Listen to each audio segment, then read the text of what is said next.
Mark, you sent me a great note, and so do you want to just introduce yourself? All right, my name is Mark Watkins. I'm from Vancouver, Canada, and I'm the owner of Drank Drops, which is flavoring, liquid flavoring for alcohol. It's premium flavor for alcohol, as well as I own a distillery.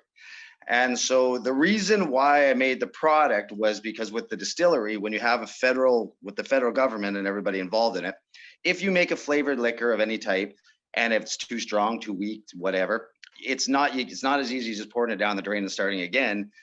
It's their money, so it all has to be. So I was trying to figure out a way to get past that without having too many SKUs. I didn't want a lot of SKUs with the flavored liquor, as well as I didn't want to spoil a batch if I didn't have to. So my plan was I came up with making premium flavoring for liquor. It was an accident. Let me tell you that. I sat down, I got all kind of the water flavors, the meal flavors, all that sort of stuff. And I sat down with those and I started just kind of seeing if I could make something with those. Well, what I found out with those is there's an ingredient in them that makes it alcohol taste like metal.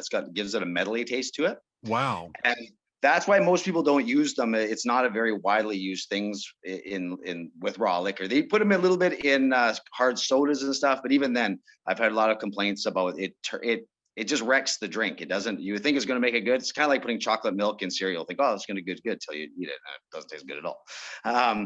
So what I ended up doing was I was probably, I don't know, 3 or 4 hours just trying, just destroying liquor, shot after shot after shot that wasn't working at all.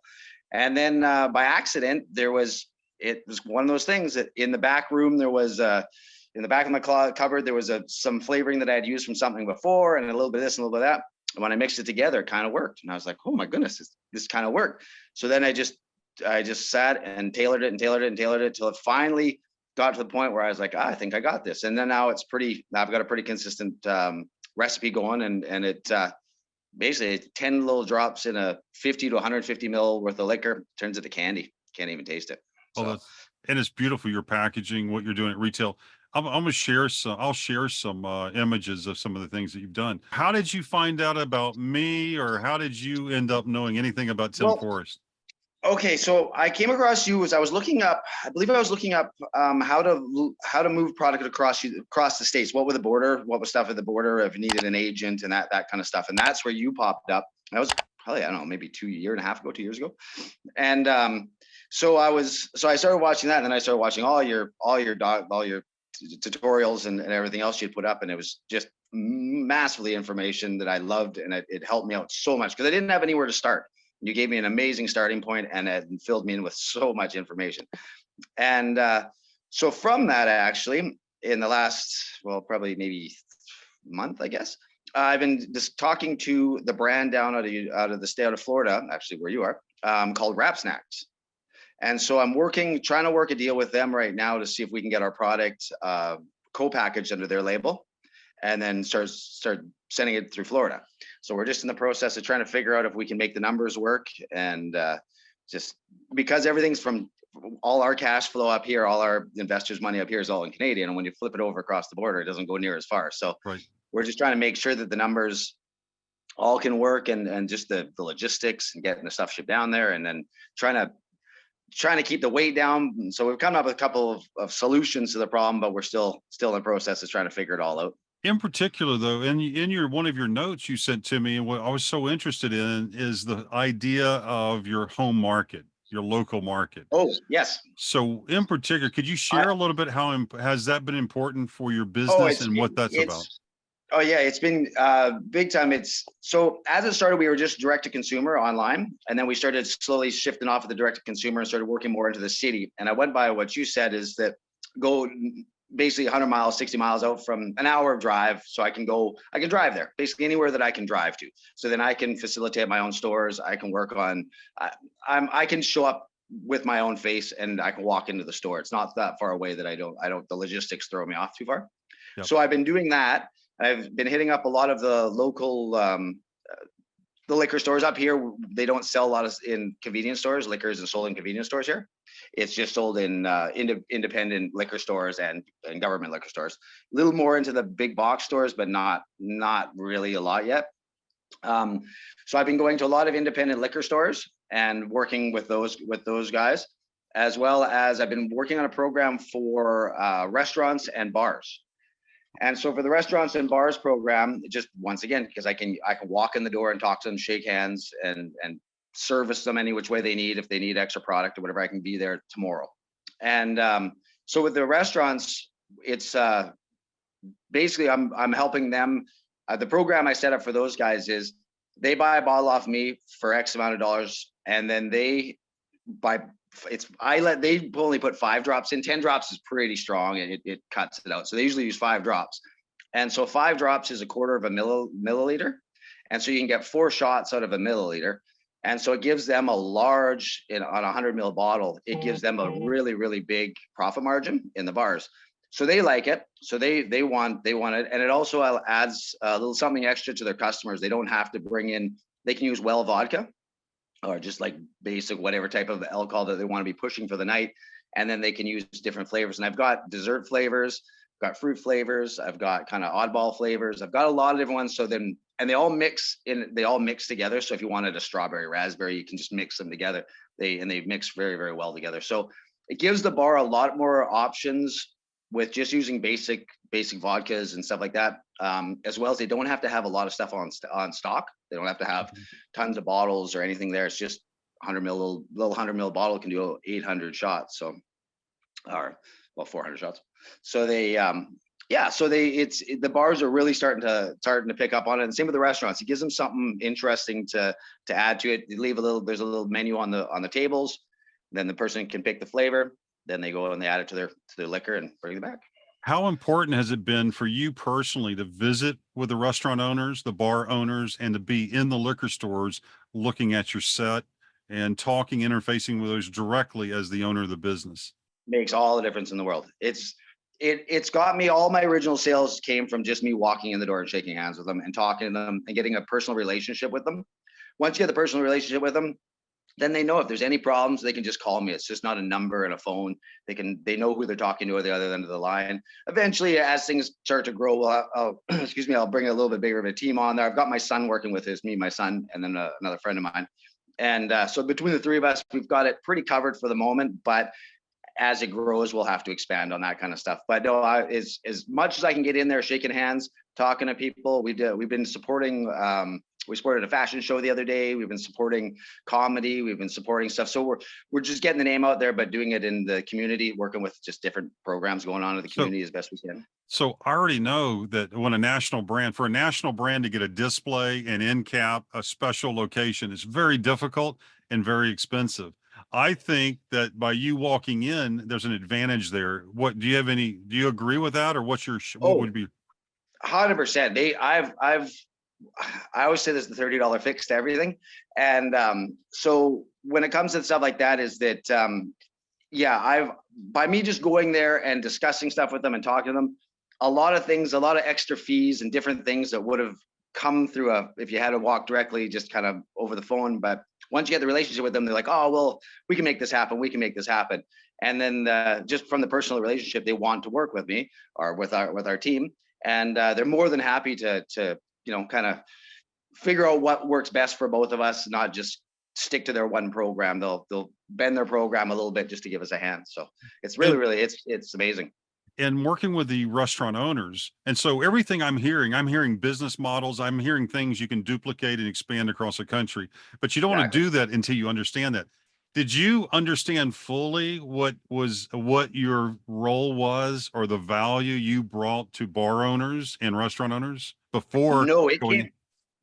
Sorry, go ahead. Before going in and meeting them and listening and learning who they are. No, the first one was at my first thought was, okay, I'm going to get this in liquor stores. First was selling it out of my own shop just to get the testers and see how it worked and see if people really liked it. And then I did that for about 6-8 months and got a lot of feedback, and then retooled some of the flavors and just did some little market research on that.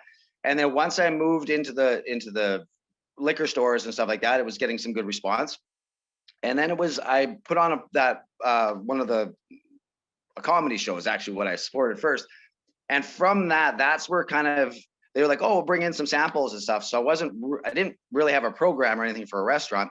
But then when I went into there and I started kind of brought a little clunky program in there the first time. And then the more I started looking around and figuring out what I could offer, because basically they said to me, why would we sell this? What can it do for us? And then I was like, well, what kind of program can I put together for them?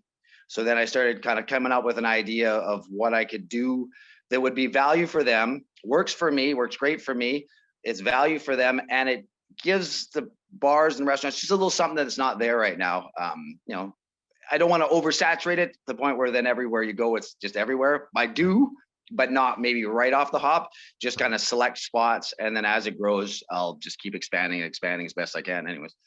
If And if you had advice or a model, how would you define that? If we were to give others a framework that may not be, they're not going to be in your same business, but they might have a food or consumer product. If you had to think about it in steps, how did you do that? How did you create these wins that we're talking about? Is there a way you could think about it as a framework? a lot of it is exactly what you said in your statements, is that you have to build a really strong relationship with the people you come in with. You can't, first and foremost, you can't come in there claiming that you can do a lot of things that you can't do. I keep it really, if I can do it, I can do it. If I can't, I can't. And I let them know right off the bat. So then that way there's no expectations that aren't met down the road or anything like that. And then if they need something else, I'll figure it out and we'll grow together and expand on that. I don't come in like a whirlwind saying that I can fix all their problems. I just come in, just show them what I have, and then kind of let them decide if they like it. Not a lot of high pressure sales. I just come in, let them know what I got, get a good conversation with them, get a good rapport with them, give them the product. They try it. I've never had anyone dislike it. So since then, the product kind of sells itself. And once the product has got them kind of intrigued, and then from then, then I just keep in general contact with them all the time. And so Mark, you've done such a great job with the restaurants. When you go to, say, the fifth restaurant or restaurants that you've already figured this out, do you share with them the success you've had in the initial restaurant, the first ones that you've worked with? Yeah, I let them all know that, as the feedback I get from the restaurants and the stores and stuff, I let them know that the consumer is interested in the product. They like the product. Obviously I let them try the product, and 9 times out of 10, the staff all tries, and I try to get everyone to try it. But because it doesn't have to be an alcohol, it can go in any type of beverage. It's just was specifically designed to cut through raw alcohol, and where a lot of the other stuff it didn't. And this one, but you can put it in water, you can put it in anything. So when I go and do the testings with them, some of them want to try it in alcohol, some of them don't. But that's fine because they can go in soda water or anything else, and so they can still get the experience from it without having any type of, they don't have to make them drink in the middle of the day if they don't want to.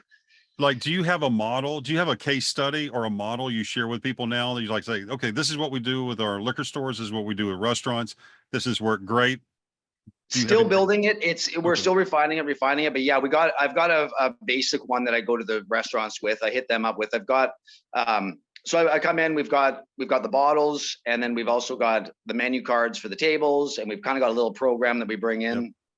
I'm in the process right now of building some type of a holder for them so I can display them better on the bars and it doesn't get in the way of the staff and that kind of stuff. So just constantly refining. Same with right now I showed you the hanging packaging, and then we've got more of the countertop packaging, display boxes and stuff like that. And so I'm working a little more on those to try and get those a little more streamlined so I'm trying to keep as least amount of room that it's going to be taking up in any specific place I'm going, because that's obviously going to be the biggest problem when you go into stores. Stuff is clutter. They've already got a lot of stuff in there. How can you find spaces, like I told you, in between the cooler doors? There's a gap usually between the 2 cooler doors, not in all coolers, but in some of them it's like a spacer between the coolers, and the package fits perfectly in between those spacers. So it gives them, and it's unused space in the store. No, they're not using it for other, maybe a little bit of advertising or something every once in a while, but usually that's stuck right to the glass. So this gives them an option, a purchasing option of a drink mix before they actually even open the cooler door to get the drink mix. So kind of put it in their eyes first. Same with you can put it at this counter. You can hang it anywhere in the store for any type of visuals you need, as well as for right by the counter when the people come and they impulse buying at the counter. Kind of set it up for that as well. Yeah, just like I said, it's still a learning process for me. Everything we've been working for it's been working. And So but Mark, yeah, Mark, if you were not in there physically in those bars, in those locations, I don't think you'd been able to figure out the merchandising the way that you're doing it by physically being in so many different locations. It's brilliant what you're coming up with, but that comes from you physically, the owner of the business, the head of the project, being at retail from that yep. strategic standpoint. And fully accessible. They can call me anytime. I'm the owner. Yep. Feel free to. They can call me anytime. And another thing too is by going into the bars and the restaurants is I can sit with the staff and I can show them, because a lot of them want to spray it into the drink, like they'll squirt it, and you don't want to squirt it. You want to drip it, because if the packages come with a small measuring spoon, just so it doesn't people don't get overwhelmed by it. But Yep. in the restaurants and the bars, the bartenders and stuff are usually used to a squirt, and not that it can't happen, whatever, but with the squirt, it overshoots it big time. And I had a couple when we did some sampling, and the sampling girls were on there. We had to really sit down and explain to them, because they were overfilling it, and it was too much for the person when they were trying it. It was just you could see it in their eyes when they took it. They're like, holy, they're not expecting what they got. So Right. once they understand the program of it, and it's just a few little drops, because most people don't think a few drops is going to change. They're like, oh, this isn't going to do anything. Right. But those things, when you put them in there, they knock your socks off. That's for sure. So Mark, I so appreciate it. And so the reason I was so appreciative of your email, and I thought others would be interested in learning how how my website, timforrest.com, my book, and then also my YouTube channel provides you value in your awesome, provided you Yeah. value with your business. Yeah, no, it's provided me great value. You've taught me, like I said, figuring stuff out, how to go across. It's just general, because I've been in the alcohol business, but I've never really never been in the food business, to tell you the truth. This is all kind of a whole new whirlwind for me. So I didn't really have anyone to ask. I have like an industrial bakery that I used to be involved with back in the day, but once again, it's an industrial bakery. It's not Right. It has a little bit to this, but not a lot. So with all your information, it's done nothing but just fill in so many gaps about stuff. I'm like, oh, I don't know, because you can read it and stuff like that, but I like hearing it from you. You're like, this is what happened when this happened. This is what happened when I did this. It's just way more better for me to understand what I'm trying to figure out when it comes out of someone who's been there, done that. You already said you've 30 years in the business. It's great knowledge that I've been in the business. This is 20. This Tim Forrest Consulting. This is our 27th year, and then I started loading food trucks. I don't know if you know that, 10 years earlier, and then worked for the big multinationals.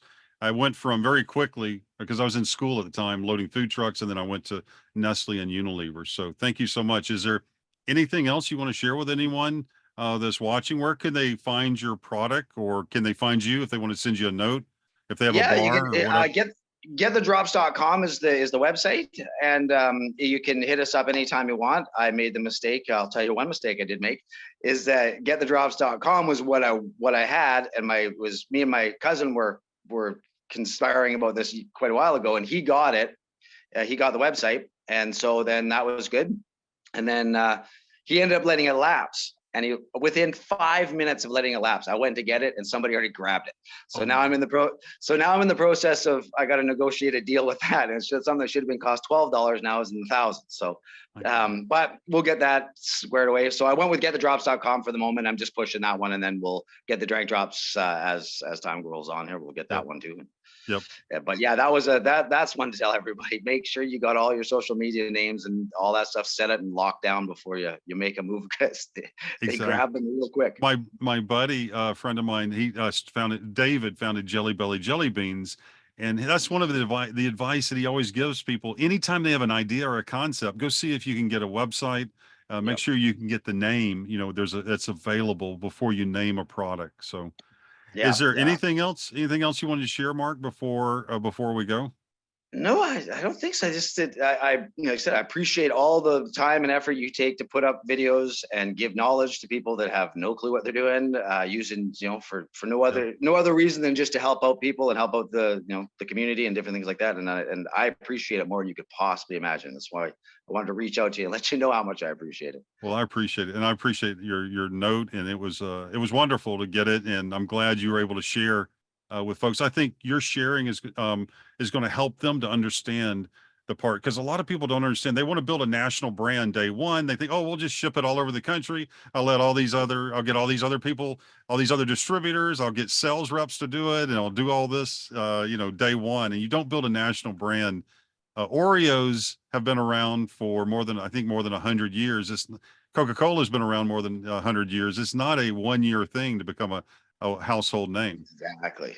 I've been Yeah. watching a lot lately about the energy drink battles that have been going on with Monster and Ghost Yeah. and those type guys, and Yeah. I just got fascinated with that because all the background stuff that's going on that you don't realize. You just see it in the shelves that's, you go and purchase what you're going to purchase.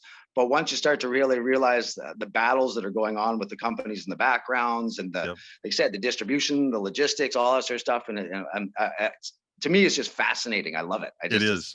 gets me very excited. I agree. Thank you so much for being here on timforest.com, and we'll Hey, no problem, Tim. talk to you later, Mark. I'm going to Sounds good. You have a great day. thank you.